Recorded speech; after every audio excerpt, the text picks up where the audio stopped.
Bom dia. Neila estava cochichando ali que é preciso de um planejamento de controle da natalidade, né? Tantas crianças, mas é bom estar aqui. É bom e é desafiador. Para mim é desafiador. Tenho tido a oportunidade de estar pregando em muitos lugares, em muitos púlpitos de igrejas e convenções, mas eu preciso confessar que este púlpito, para mim, é o púlpito mais desafiador. Porque quando eu chego aqui, eu me vejo tomado de emoção. E quando a emoção toma conta, a razão desaparece, não é? Então, eu preciso de um tempo para me recompor, porque para mim, cada parede desse tempo tem uma história. Então, quando eu olho para uma viga que sobe ali, a outra ali, eu me lembro de uma história. Os antigos sabem do que eu estou falando, não é? Quando eu lembro que tem um anel acima disso, teve uma história para fazer esse anel. E essa história envolveu a vida. Quando entra no estacionamento, eu me lembro da betoneira, eu me lembro da história que roubaram a betoneira durante o dia aqui, na época da construção. E as histórias vêm, né? As histórias vêm. Cada pessoa que eu abraço daquela época é um turbilhão de lembranças. Eu digo assim, é uma descarga de adrenalina, né? Porque cada abraço vem toda a história que nós vivenciamos. Então, eu estou falando isso aqui agora como uma estratégia para eu relaxar. Para eu me recompor emocionalmente. Mas é muito bom estar aqui. A última vez que eu estive nesse púlpito pregando foi, se eu não me engano, há 2 anos, né? No aniversário de 50 anos dessa igreja. Naquela ocasião, estava saindo de um pastorado de 12 anos da Igreja Batista da Graça em Salvador e de um período concomitante de 4 anos na presidência da Convenção Batista Baiana. Estava precisando bastante de um descanso, estava precisando de cuidar da minha saúde, coisa que eu ainda estou empenhado em aprender, não é? Ainda estou empenhado em aprender a cuidar melhor do tempo. Aliás, eu li um livro fantástico ultimamente, A Única Coisa, e a recomendação do autor é que quando você vai fazer o planejamento da sua vida, a primeira coisa que você deve colocar é: quando eu vou sair de férias? Qual é o dia da semana que eu vou descansar?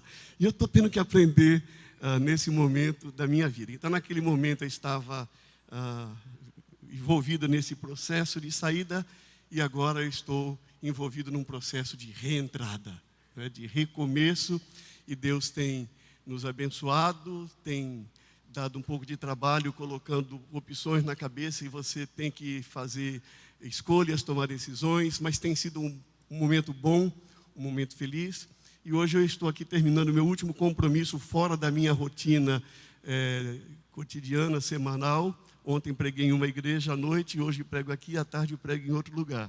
E assim eu termino meu compromisso fora da minha rotina. Então, me sinto muito feliz em estar aqui e rever muitas pessoas. Algumas eu certamente, de vez em quando, disse: olha, foi meu filho, foi você que apresentou, né? E eu só tenho, às vezes, balançar a cabeça, não tem como. Eu fui mexer nos meus papéis essa semana para preencher um documento, encontrei lá uma folha de um desenho que uma menina dessa igreja fez quando ela tinha 7 anos de idade, quando eu estava saindo daqui. E aí estava assinado o nome dela e eu fui procurar quem era ela agora no Facebook, 15 anos depois, né? Compartilhei com ela aquele papel que ela fez quando tinha 7 anos e pensei que ela não se lembrasse, era coisa de criança. Não, pastor, eu me lembro quando o senhor saiu, a mãe dela frequentava aqui, hoje faz parte de uma congregação. Então são as histórias que a gente tem que vão marcando a nossa vida e nos emocionam e fazem com que o nosso coração fique palpitando. Mas eu agradeço, pastor Alberto, pelo convite, pelo privilégio. Eu deveria estar ontem fazendo o casamento de Nídia, filha de Eleni e de Nalon. Nídia, que é minha sobrinha. Houve uma inviabilidade, Glaucia e eu não pudemos viajar. e pastor Alberto está lá foi fazer o casamento, então acabamos fazendo uma troca, né? Ele fez o casamento ontem lá e eu prego aqui hoje no lugar dele. E o tema que me foi recomendado, que é a conspiração do Natal, essa palavra conspiração, que é uma palavra de natureza política. Conspiração é uma palavra de natureza política. E eu acredito que quando os pastores dessa igreja tomaram a decisão de, no mês de dezembro, escolher esse tema, conspiração do Natal, é claro que a palavra conspiração do Natal traz uma ideologia, não é? Ela é escolhida não é por acaso, ela é escolhida dentro de um contexto. Se faz uma análise da realidade social, se faz uma análise da conjuntura, daquilo que está acontecendo, e aí se traz uma ideia de uma palavra que precisa ser trazida para que nós possamos entender essa realidade, para que nós possamos interagir com essa realidade. E a proposta do tema, como eu disse, que é de natureza política, a palavra conspiração, ela traz a ideia de subversão, né? Traz a ideia de que alguma coisa está acontecendo que não deveria estar acontecendo. Alguma ordem está estabelecida que não pode continuar como ela está. Essa ordem precisa ser subvertida. E os autores da ideia trazem a palavra conspiração do Natal, escolheram 4 assuntos. O primeiro é adore intensamente. O segundo é gaste menos. O terceiro é doe mais. E o quarto é ame a todos. Portanto, essas 4 palavras, subtítulos do tema principal, seriam os meios do Natal representar essa conspiração e essa necessidade de subversão de uma ordem que está estabelecida, inclusive estabelecida em nossa mente, estabelecida em nosso coração, estabelecida em nossa vida, que serve como paradigma para as nossas ações, para as nossas escolhas, para as nossas palavras. E a escolha desse tema está dizendo que é preciso haver uma conspiração contra essa ordem estabelecida. E que é preciso haver uma subversão dessa ordem. E a proposta que me coube falar nesta manhã, dos 3 subtemas, seria doe mais. E eu escolhi como ponto de partida Atos capítulo 20, versos 32 a 35, que é o único registro de uma palavra de Jesus fora dos 4 evangelhos. É uma frase que o autor Lucas cita literalmente, ele abre aspas para citar como palavra de Jesus, palavra citada fora dos 4 evangelhos, Atos capítulo 20, versos 32 a 35. Esse trecho faz parte de um dos sermões mais desafiadores. Eu publiquei essa semana esse sermão no Facebook e coloquei assim: desafio de ser pastor. Quando eu leio esse sermão de Paulo, quando ele reuniu os presbíteros de Éfeso, e aí ele dá uma palavra, ele faz um sermão extraordinário que precisa ser relido. E lá numa parte do sermão, ele diz assim: agora eu os entrego a Deus. Tem uma carga emocional, tanto é que no final as pessoas vão chorar, vão abraçar Paulo chorando, né? Essa carga emocional. Agora, eu os entrego a Deus e a palavra da sua graça, que pode edificá-los e dar-lhes herança. E talvez a palavra herança aí ela vai surgir no contexto depois do doe mais, né? E dar-lhes herança entre todos os que são santificados. E aí ele começa: não cobicei a prata, nem o ouro, nem as roupas de ninguém. Vocês mesmos sabem que estas minhas mãos supriram minhas necessidades e as de meus companheiros. Em tudo o que fiz, mostrei a vocês que mediante trabalho árduo, devemos ajudar os fracos. Lembrando as palavras do próprio Senhor Jesus que disse, abro aspas, a maior felicidade em dar do que em receber. Eu peguei também a versão de Eugene Peterson, da Bíblia A Mensagem, que é um texto mais parafraseado, podemos assim dizer. Ele diz assim: vocês bem sabem que nunca fiz questão de riqueza ou de vestir do bom e do melhor. Com estas mãos limpas, cuidei das necessidades básicas, minhas e dos que trabalham comigo. Em tudo que eu fiz, demonstrei a vocês que é preciso trabalhar a favor dos fracos, não explorá-los. Vocês não estão errando se guardarem a lembrança daquilo que o Senhor Jesus disse: vocês são mais felizes dando do que recebendo. Eu acredito que eu poderia fechar agora a Bíblia e dizer: vão em paz para sua casa. Porque o texto é claro, o texto é lúcido, o texto é transparente, ele diz claramente qual foi a postura dele diante da igreja. E ele vai terminar trazendo um paradigma que Jesus estabelece. Mais bem-aventurado é dar do que receber, mais feliz é a pessoa que dá do que recebe. Esse é o paradigma. E quando ele diz da conspiração do Natal e coloca como um caminho, uma mudança de um paradigma mental, é porque é uma compreensão de que o paradigma da sociedade em que nós estamos vivendo não é o paradigma do doe mais, mas é o paradigma do acumule mais. Quando eu estava preparando essa reflexão para trazer aqui, por acaso apareceu lá na internet, num blog, Como Poupar Mais em 2019. Porque faz parte. E eu gostaria primeiramente de dizer que existe uma lógica no acúmulo. Existe uma lógica no acúmulo.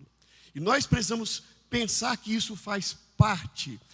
Tem 3 livros que eu já mencionei em outras ocasiões, que eles são referenciais para mim nessa área: encontros de casais e preparo de noivos. Para os meus filhos, eu compartilhei com eles esses livros. O primeiro deles é Casais Inteligentes Enriquecem Juntos. Eu não ganho nada, até porque esse livro você encontra em PDF na internet, não é? Casais Inteligentes Enriquecem Juntos, que é como você trabalhar a sua vida toda, desde criança, quando você tem filho criança, filho adolescente, filho jovem, quando você está na fase de namoro, quando você vai para o casamento, como é que você deve lidar com o seu dinheiro para que você consiga guardar, poupar, acumular e você chegar a uma idade da sua vida que você tenha algum dinheiro. Tem um segundo livro que é Pai Rico, Pai Pobre, também muito conhecido, que é um trabalho numa visão bem capitalista, paradoxalmente usando os princípios de Jesus. Ou você controla o dinheiro, ou o dinheiro controla você. Então é melhor que você controle o dinheiro. Jesus disse: ninguém pode servir a 2 senhores. Você vai agradar um ou desagradar o outro, né? Então esse livro fala mais da filosofia da relação com o dinheiro. E tem um terceiro livro que eu considero muito bom também, que é O Valor do Amanhã. É extraordinário. O Valor do Amanhã, de Eduardo Gianetti. Ele fala mais a respeito da filosofia da economia. Para quem gosta de economia e de filosofia, é maravilhoso esse livro. São livros que nos ajudam a entender a lógica do acúmulo. Ou seja, nós precisamos acumular. Acumular em si mesmo não é um problema. Como diz Eduardo Gianetti, acumular faz parte da biologia. As plantas têm um sistema de acúmulo. Os animais têm um sistema de acúmulo. E nós também precisamos acumular. Há uma necessidade, e eu vou usar agora, acumular às vezes soa pejorativo, então eu vou usar uma palavra que não é pejorativa. A necessidade de poupar. Não é? A necessidade de poupar. Nós precisamos, porque nós temos consciência da nossa temporalidade. Felizmente ou infelizmente, os indicadores do IBGE dizem que a média do brasileiro é de 75 anos, 72 para os homens nesse momento, 72, 73. As mulheres, por alguma razão, elas vivem um pouquinho mais, média de 75. É claro, nós temos consciência de temporalidade, e isso ao mesmo tempo pode nos dar uma certa angústia, né? Porque você já sabe, eu tenho tantos anos, quando eu tiver tal idade aproximadamente eu vou morrer. Mas ao mesmo tempo isso permite que você faça um planejamento para a sua vida. E quando, por exemplo, nós pensamos na nossa vida, nós precisamos pensar no que nós gastamos hoje e do que nós vamos precisar para gastar amanhã. Então, observe que o que eu estou colocando é que nós precisamos entender que acumular também faz parte da nossa vida. Acumular não é de todo um problema, muito pelo contrário, é uma solução para a nossa vida. E o que nós precisamos aprender com relação a isso, pelo menos o que eu procurei aprender para mim, são 3 palavras que têm que ser respondidas. A primeira é, como acumular? Que é muito desafiador. E não é desafiador apenas porque nós temos renda baixa. É porque quando nós pensamos em como acumular, nós precisamos ir para o campo da ética e pensar em 2 palavras. Ela tem a ver com valores, o como acumular tem a ver com valores, e o como acumular tem a ver com prioridade. Para eu acumular não é uma questão de eu ter muito. Você vai encontrar uma pessoa que ganha muito e não consegue guardar nada. E você vai encontrar pessoas que ganham pouco e conseguem guardar alguma coisa. E qual a diferença entre uma pessoa e outra? A diferença é que uma, na sua escala de valores, ela sabe bem o que é importante para a minha vida. Eu preciso pagar um plano de saúde, eu preciso estar num restaurante, eu preciso comprar uma roupa de grife, eu preciso comprar quantos pares de sapato, quantas camisas eu preciso ter. Essa pessoa tem uma noção de valor. Quando ela tem noção de valor, é o primeiro aspecto para ela saber como acumular. Porque ela sabe naquilo que ela deve investir o seu dinheiro, naquilo que ela não precisa investir o seu dinheiro. E a escala de prioridades é, o que é que eu coloco em primeiro lugar? Se eu tenho pouco dinheiro e muitas necessidades, do que é que eu não posso abrir mão? Eu ouvi alguém falando essa semana que a humanidade gira em torno de 2 coisas. A humanidade migra em torno de 2 coisas. Ela migra pelo alimento, ela migra pela segurança. Em torno do alimento e da segurança está todo o motivo da migração, né? E essa igreja é uma igreja de migrantes, predominantemente de migrantes. Então, primeiramente nós temos que entender como acumular. Gerenciar isso. Isso tem a ver com uma questão ética. E ética tem a ver com questão espiritual. Tem a ver com os valores que eu alimento. O que é que eu dou valor? O que é que eu entendo como prioridade para a minha vida? Essa é a primeira questão muito importante. A segunda questão é quanto? Quanto eu devo acumular? E eu estou colocando isso porque não adianta você pensar em doe mais se você não tem para doar. Você só pode doar se você tem alguma coisa. Quem não tem, não tem o que dar. Então você tem que acumular alguma coisa. E a segunda palavra é quanto. Esse livro, O Valor do Amanhã, a chave dele está muito aí. É o grande conflito. Ou você gasta tudo hoje e não tem nada para amanhã, ou você guarda tudo para amanhã e não vive hoje. Todos nós vivemos esse dilema. Essa é uma equação que vai para além da matemática. Você equacionar quanto é que eu tenho que guardar hoje para viver bem hoje, mas também para viver melhor amanhã. Essa equação, no acúmulo, tem que ser respondida. Eu me lembro de uma informação de Rick Warren, né, pastor da Igreja Batista Saddleback, na Califórnia, contando que quando ele dormiu classe média, acordou milionário. Aquele livro dele, Uma Vida com Propósito, vendeu milhões de exemplares. Ele disse, eu dormi classe média, acordei milionário. E então, conta que chamou o contador e disse assim, eu sou pastor há 25 anos dessa igreja. Quanto é que eu preciso para manter o mesmo padrão de vida que eu tenho hoje? Quanto eu preciso guardar e investir para eu poder, com os investimentos, manter o mesmo padrão de vida? Ele fez as contas lá com o assessor financeiro dele, devolveu para a igreja 25 anos de salários que ele tinha resolvido, guardou aquilo que manteria o mesmo perfil de padrão de vida e foi fazer investimentos em ministérios pastorais, em projetos sociais, e foi por aí na vida. Percebe a questão do quanto? É você dizer, quanto eu preciso realmente? Essa palavra. A terceira e última pergunta é, por quê? Por quê? Eu preciso acumular porque eu vou envelhecer e não conseguirei produzir mais a mesma quantidade. Eu preciso ter uma poupança porque eu posso adoecer. Eu preciso de uma poupança porque eu posso sofrer um acidente. Eu preciso de uma poupança porque eu posso precisar ajudar alguém.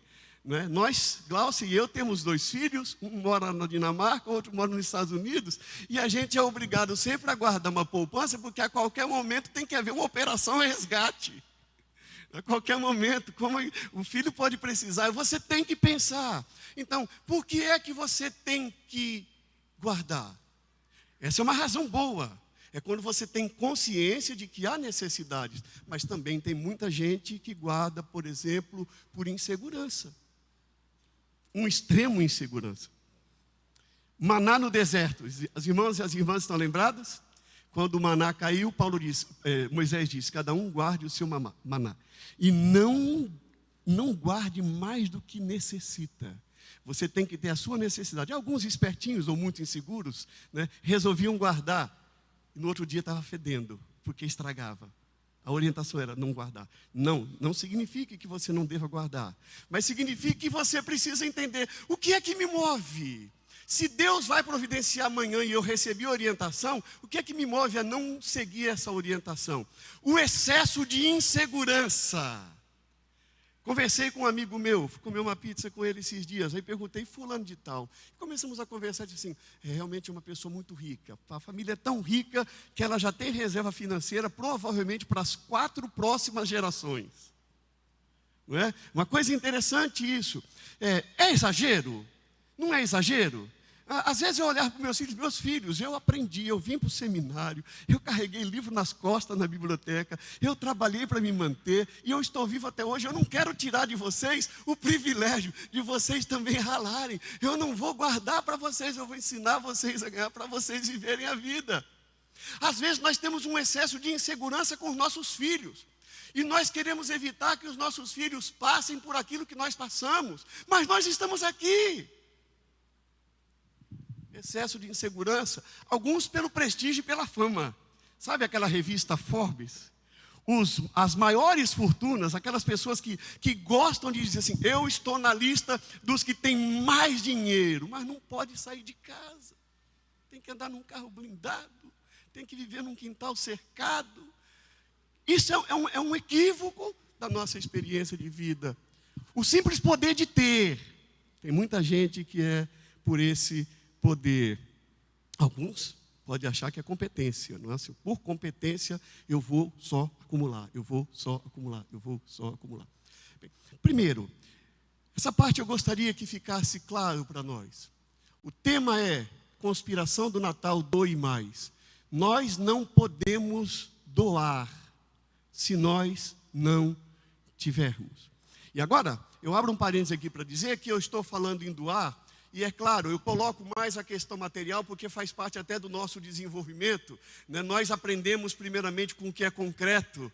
Assim é o nosso desenvolvimento e construção do nosso conhecimento. Primeiro é o que é concreto, depois vai para o que é abstrato. Não é? Então, doar não é só na questão material, não é só a questão do dinheiro. Nós também podemos doar do nosso tempo. Se é algo que nós precisamos ter para dar. Se você não administra bem o seu tempo, você não tem tempo para dar para os seus filhos. Essa é a lógica. Eu preciso poupar tempo para poder ter tempo para dar para minha esposa, para o meu marido. Tem muito filme sobre isso. Tem muita história sobre isso. de pais que só pensavam em poupar na parte financeira. Esquecia que tinha que colocar no planejamento, na sua caderneta de poupança, o elemento do tempo. Eu preciso poupar tempo para dar tempo para minha família. Eu preciso poupar tempo para dar tempo para mim. Eu preciso poupar tempo para dar tempo para minha igreja. Eu preciso poupar tempo para dar tempo para algumas coisas que são mais importantes do que acumular dinheiro. Eu preciso ter uma poupança de boas emoções. Aqui eu estou diante de pelo menos 2 psicólogos, né? As minhas emoções. Eu posso dar um sorriso, mas às vezes nós estamos tão estressados. E eu confesso, eu como pastor, às vezes acontece isso. Pastor é uma coisa séria. Talvez das leituras, eu repito, esse livro que eu li agora me ajudou profundamente. Já valeu a pena eu ter parado 2 anos e ter lido esse livro. 2, 3 sermões por semana, aconselhamento pastoral, reunião de liderança, visitação, casamento, funeral, formatura. Quando eu cheguei na Bahia, lá na experiência baiana, o chá de cozinha, né? Então, quando eu cheguei, eu descobri que chá de cozinha também fazia parte de uma experiência de reunião, que as pessoas não eram, eu sou de um tempo mais machista, não é? Do tempo que chá de cozinha era coisa da noiva e das mulheres, não é? Que o homem nem ia, não é? Aí de repente eu me vejo diante de um chá de cozinha que a família toda vai. A igreja é convidada, as pessoas participam, faz parte de uma experiência cultural. E de repente você assim, funeral, casamento, formatura, chá de cozinha. Você tem tanta atividade na igreja. E o pastor então chega domingo na igreja para pregar, ele já não tem nem como oferecer emoção. Porque não houve poupança de emoção. Como é que eu posso dar um sorriso se eu já estou cansado, se eu já estou desgastado, eu não tenho como. E assim acontece, eu estou falando do pastor porque eu sou pastor, não falar de você. Claro, você como pai, quando chega em casa já está cansado. Aí a criança vem, pai, vem cá que eu quero subir nas suas costas. Menino, vai para lá. Você não teve poupança de emoção. Como é que você vai dar o que você não tem? Por isso nós temos que entender a lógica do acúmulo, para entender a lógica do compartilhar. E por que é que nós doamos? Nós doamos, eu cito primeiro, a lógica, eu quero citar 2 narrativas da literatura, 2 textos fantásticos que marcam muito a minha vida. Um, de um poeta, pastor anglicano inglês, que viveu na pobreza, escreveu muito, John Donne. Ele escreveu assim: nenhum homem é uma ilha isolada. Cada homem é uma partícula do continente, uma parte da terra. Se um torrão é arrastado para o mar, a Europa fica diminuída como se fosse um promontório, como se fosse a casa dos teus amigos ou a tua própria. A morte de qualquer homem diminui-me, porque sou parte do gênero humano.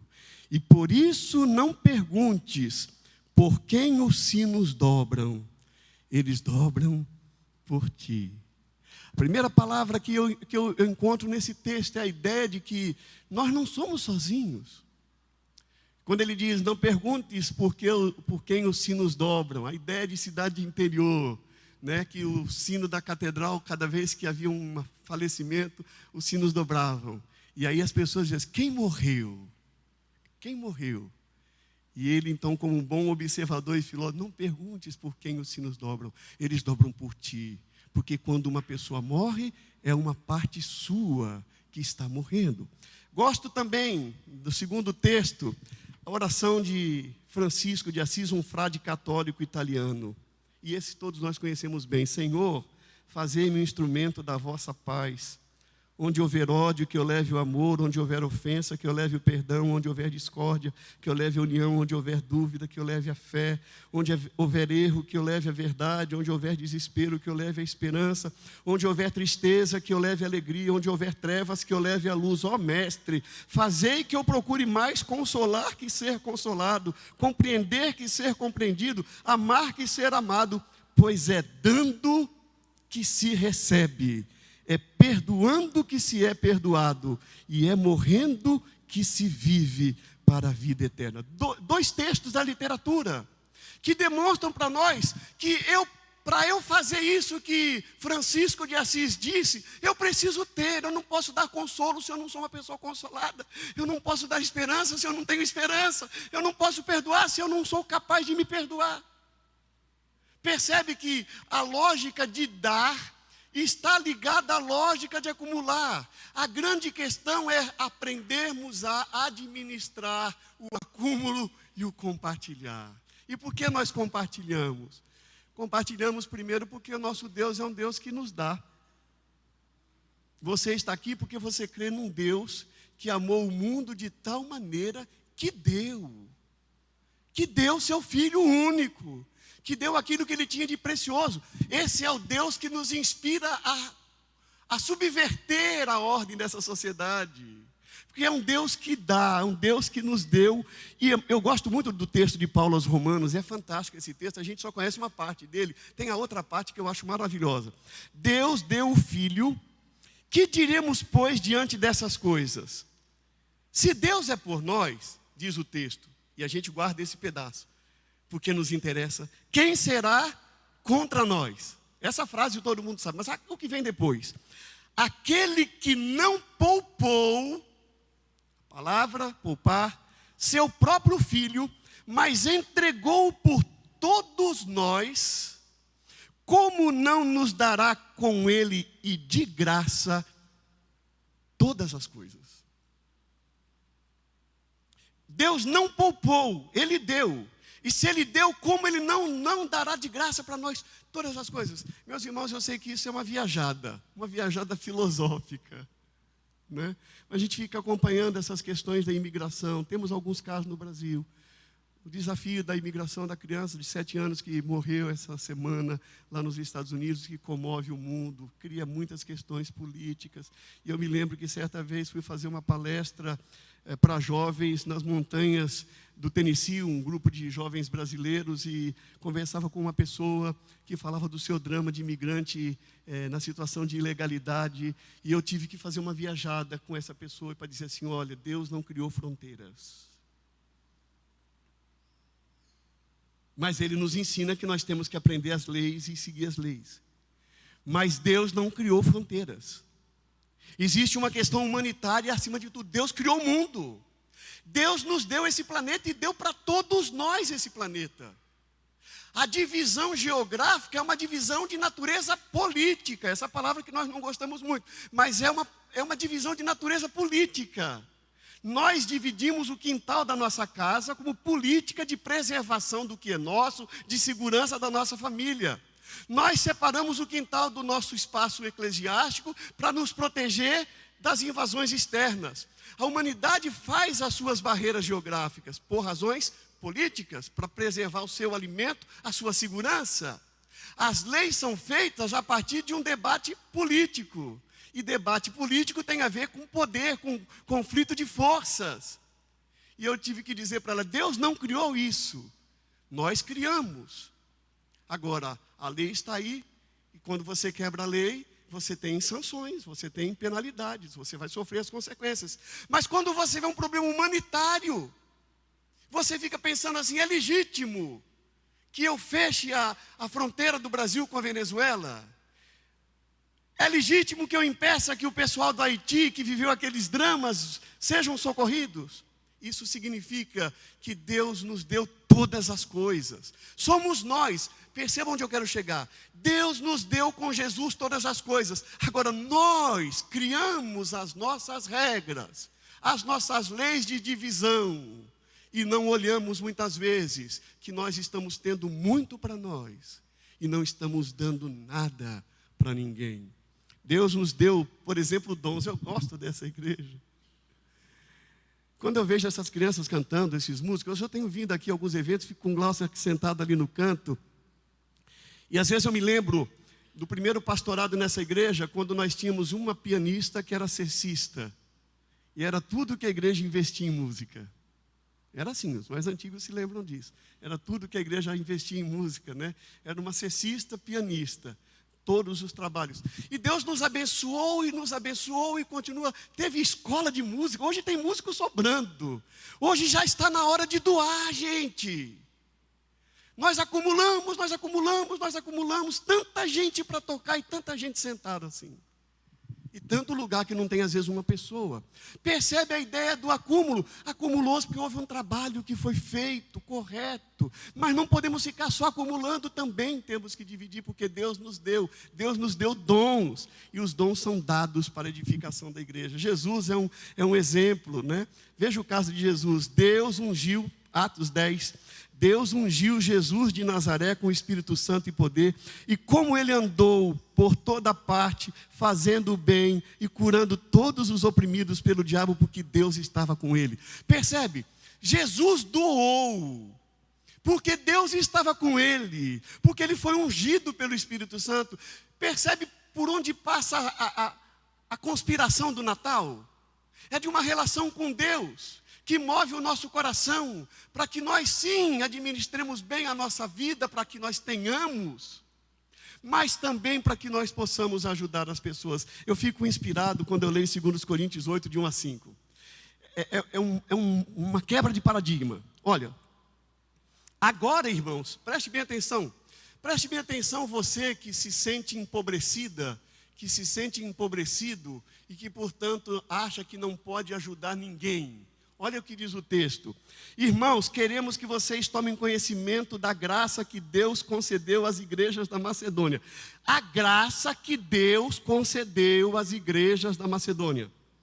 No meio da mais severa tribulação, não era num período de euforia econômica, no meio da mais severa tribulação, a grande alegria e a extrema pobreza deles transbordaram em rica generosidade. Olha, numa situação de extrema pobreza, transbordou generosidade, pois dou testemunho de que eles deram tudo quanto podiam, e até além do que podiam, por iniciativa própria. Eu gosto dessa frase. Eles nos suplicaram insistentemente o privilégio de participar da assistência aos santos. Irmãos, guarde esse texto e voltem lá em casa. Sabe que é uma pessoa numa situação de extrema pobreza e que ela, por iniciativa, suplica insistentemente o privilégio de participar da assistência aos santos. E não somente fizeram o que esperávamos, mas entregaram-se primeiramente a si mesmo ao Senhor e depois a nós, pela vontade. Os irmãos estão percebendo a lógica do reino de Deus? Estão percebendo o porquê da conspiração do Natal? Porque nós vivemos numa sociedade em que nós estamos acumulando e dizendo: eu não posso ajudar. Todo mundo é a favor da reforma da Previdência nesse país. Todo mundo. Eu desafio, aqui não tem um que é contra a reforma da Previdência. Agora, se ela for mexer no meu bolso, aí não. E esse é o grande problema nosso. Porque todo mundo é a favor, mas o problema é que também todo mundo está pensando somente em si, é o nosso problema. Doe mais. É o desafio do Natal. Nós somos ensinados, olha Paulo. O que furtava, Efésios 4, 28. O que furtava não furte mais. Antes trabalhe fazendo algo de útil com as mãos, para que tenha o que repartir com quem estiver em necessidade. Olha a lógica. Eu trabalhar não apenas para acumular para mim, mas o texto diz: aquele que roubava não roube mais, antes trabalhe para ter com que ajudar ou com que repartir com quem estiver em necessidade. Essa é a lógica do Natal. Essa é a lógica do reino de Deus. É uma lógica contrária ao paradigma vigente na nossa sociedade. Mais um e último texto. Meus irmãos, 1 João 3, de 13 em diante. Meus irmãos, não se admirem se o mundo os odeia. Sabemos que já passamos da morte para a vida, porque amamos nossos irmãos. Ou seja, ele está dizendo assim: a prova de que você nasceu de novo em Cristo não é porque você está todo domingo no culto da Igreja Batista Emanuel em Boa Viagem. Não é porque você se tornou membro da Igreja Batista Emanuel em Boa Viagem, isso é importante. Isso é importante. Mas ele está dizendo assim, a prova, nós sabemos que passamos da morte para a vida porque amamos nossos irmãos. Quem não ama permanece na morte, ou seja, não nasceu de novo. Nisto conhecemos o que é o amor. Jesus Cristo deu, olha aí a conspiração do Natal. Jesus Cristo deu a sua vida por nós e devemos dar a nossa vida por nossos irmãos. Se alguém, continua João, tiver recursos materiais, eu gosto muito da outra tradução que diz, se alguém tiver recursos deste mundo, e vendo seu irmão em necessidade não se compadecer dele, como pode permanecer nele o amor de Deus? Filhinhos, não amemos de palavra nem de boca, mas em ação e em verdade. Os irmãos percebem qual é a lógica da conspiração do Natal?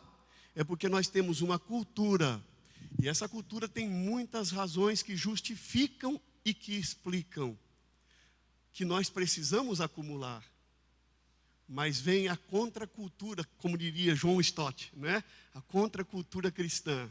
Vem a conspiração do Natal para dizer, gente, nós estamos aqui no Natal falando em presente, em ceias e tanto mais, mas está na hora de dar.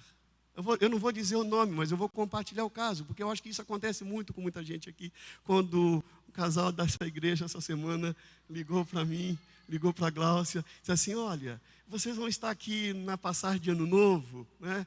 Eu sei que vocês vivem longe da família de vocês, nós também estamos longe da nossa família. Então, vamos nos juntar, participar juntos na ceia. E o que eu mais gostei do convite, eles estão aqui, estão me ouvindo, né? O que eu mais gostei, não precisa trazer nada. Gente, que coisa gloriosa. Mas olha, não precisa trazer nada, não foi o mais importante dessa doação. O mais importante foi a doação emocional, sabe? A lembrança de assim, olha, nós estamos aqui, vamos nos encontrar na passagem do ano, vamos estar juntos. Os irmãos percebem? Nós estamos sentados ao lado de pessoas aqui na igreja, essa igreja, porque eu conheço muito bem a história dessa igreja, que a maior parte é provavelmente de imigrantes, se não é imigrante que vem de outra cidade e vem de outro bairro. Né? E que às vezes nós estamos aqui sós nessa cidade. E a gente senta aqui e canta como é precioso, irmão, estar bem junto a ti, seguirmos lado a lado, cantamos bonito, mas não prestamos atenção que às vezes esse irmão, essa irmã, precisaria, não é do seu dinheiro, porque às vezes a pessoa, eu sei que não é o caso de todos, mas alguns têm boa condição financeira, mas a pessoa está cheia de dinheiro, mas está sozinha, no período de Natal, precisando de alguém que diz assim, eu quero dar minha atenção, eu quero dar um pouco do meu tempo, eu quero dar um pouco do meu sorriso, eu quero dar um pedacinho da minha casa, para você chegar, para a gente dividir a mesa, para a gente estar junto. Eu termino. Vocês sabem que nunca fiz questão de riqueza ou de vestido bom e do melhor. Paulo que ensinou, ele está pregando para as pessoas dizendo, vocês sabem, eu não estou dizendo que eu faço isso, vocês sabem que eu nunca fiz questão de riqueza ou de vestido bom e do melhor. Com estas mãos limpas, cuidei das necessidades básicas, minhas e dos que trabalham comigo. Em tudo que fiz, demonstrei a vocês que é preciso trabalhar a favor dos fracos e não explorá-los. Sabe aquele ensino que Paulo depois fez aos Efésios? Quando ele mandou a carta dizendo assim, aquele que roubava não roube mais, antes trabalhe para ter com o que dividir. Ele está dizendo, vocês sabem que eu fiz isso. E vocês não estão errando se guardarem a lembrança daquilo que o Senhor disse. Vocês são mais felizes dando do que recebendo. Essa é a conspiração do Natal no que se refere a dar. Irmãs, irmãos, todos temos a mesma origem, todos fomos criados à imagem e semelhança de Deus. Eu dizia lá, eu estava lá no acampamento das mulheres, né? Eu dizia lá no acampamento das mulheres recentemente, que estava lendo um texto sobre Gênesis, E o autor traz uma informação que eu achei fantástica, eu nunca tinha olhado por esse ângulo. E o autor diz o seguinte: o texto de Gênesis, quando Moisés escreveu, era um texto profundamente libertador. E por que o texto foi extremamente libertador? Porque até o surgimento desse texto, a concepção que existia era que os reis eram a imagem e semelhança de Deus. Essa era a crença. Os reis eram a imagem e semelhança de Deus. Quando Moisés escreve o texto de Gênesis inspirado por Deus, ele diz: no princípio criou Deus o homem à sua imagem e semelhança. Homem aí no sentido de raça humana. E termina o versículo inicial: homem e mulher os criou. Ele está dizendo que nós todos, homens e mulheres, fomos criados à imagem e semelhança de Deus. Nós temos a mesma origem. É esse resgate que precisa ser feito em todos nós. É o resgate pleno da imagem e semelhança. Todos nós temos a mesma origem. Segundo, Deus providencia tudo para todos nós. Tudo que está aí, Deus deu para todos nós. Deus não deu só para os reis, porque não são só os reis que foram criados à imagem e semelhança de Deus. Deus deu para todos nós, em Cristo Jesus, todas as coisas, porque todos fomos criados à imagem e semelhança. Mais triste, todos morreremos. E uma notícia triste que eu li alguém falando a respeito disso, que eu achei uma imagem fantástica, né? A pessoa diz assim: no séquito do seu funeral não haverá carro forte. Guardaram essa ideia? No séquito do seu funeral não haverá carro forte. Toda a sua riqueza não vai ter um carro forte seguindo no seu funeral para ir com você. Todos fomos criados à imagem e semelhança de Deus. Deus deu todas as coisas para todos nós e todos nós morreremos. E não levaremos nada.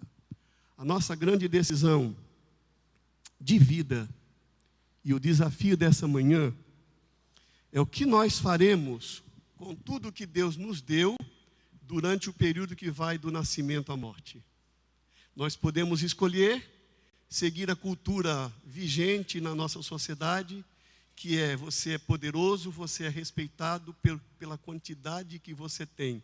Ou você segue o modelo do reino de Deus, a conspiração do Natal, a subversão da ordem cultural estabelecida, e diz assim: é verdade, eu preciso cuidar da minha vida, eu preciso pensar no meu futuro, mas eu também preciso pensar em quem está ao meu redor.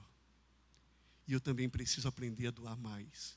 Mais do meu dinheiro, mais do meu tempo, mais do meu afeto, mais da minha atenção.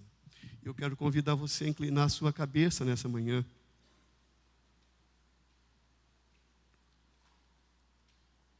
E agora é a hora em que você deve se encontrar com o seu Deus. Qual é a cultura, o paradigma cultural que está dominando a sua vida? O que é que predomina na sua vida? É de acumular mais e dividir menos? Dividir mais, acumular menos? Ou dividir e acumular, acumular e dividir? Isso é um desafio para a nossa vida. Não existe uma regra matemática. Isso não deve acontecer por imposição do mercado. Isso não deve acontecer por imposição do Estado. Isso deve acontecer por imposição da sua experiência com Deus. É a sua experiência com Deus que deve te mover a ser uma pessoa que doa mais. É a sua experiência com Deus que te leva a entender como funcionam as estruturas da sociedade e compartilhe o seu conhecimento para que todos possam ter o necessário para viver com dignidade, como dignos representantes da imagem e semelhança de Deus.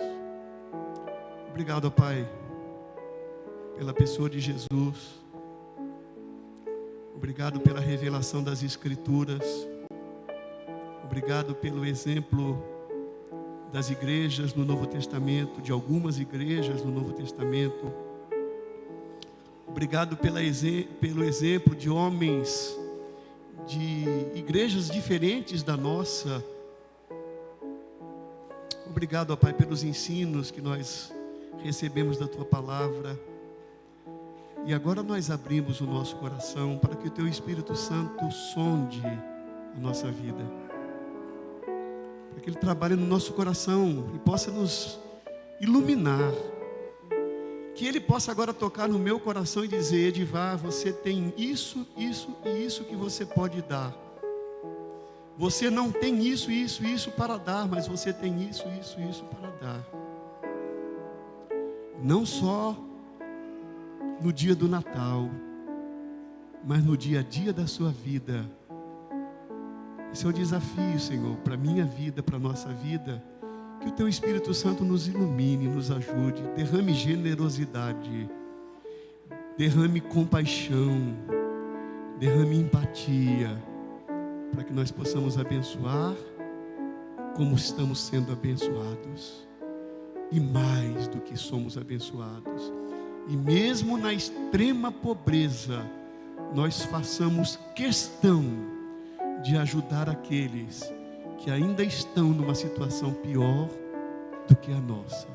Dá-nos essa visão, em nome de Jesus. Amém.